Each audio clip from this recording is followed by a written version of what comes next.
kita hadapi sekarang ini. Jujur kawan-kawan sekalian, jujur dulu kita sejujur-jujurnya. Terus apa kehebatan si Gibran? Baru 2 tahun wali kota. Jujur kita ini. Tadi kan kita harus kritis, mahasiswa ini harus kritis, realistis, ya kan? Kita bicara realita ini. Ya kan? Emang siapa sih Bobi? Kalau bukan menantu presiden bisa jadi calonkan. Nah, kalau semua tatanan negara kita ini, perjalanan politik kita ini seperti ini, hilanglah kesempatan saya, hilanglah kesempatan kalian. Itu yang kita persoalkan di demokrasi itu. Itu yang persoalkan. Kita bukan memasalahkannya gitu. Hanya kebetulan. Kenapa kita permasalahkan prosesnya ini? Ini kan prosesnya yang salah.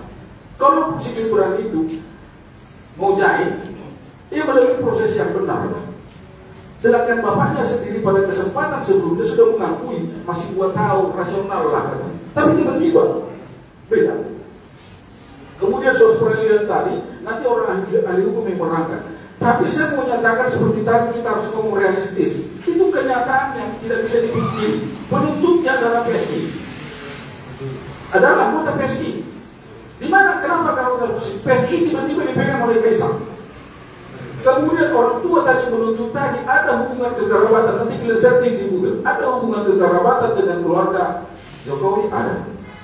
Orang tuanya. Kemudian adalah tuntutannya itu, dia eksplisit mengatakan diperbandingkannya kepada Gibran yang sedang menjabat. Keputusannya betul pula seperti itu. Sedang menjabat dari partai politik. Kita harus logika dan rasional. Coba, saya urut undang-undang kronologisnya. DPR itu dibatasi umurnya minimal umur 21 tahun. Kepala daerah dibatasi umurnya 30 tahun. Ini ada urutan kronologis nasional. Kenapa presiden dibatasi 40 tahun? Kalau orang-orang yang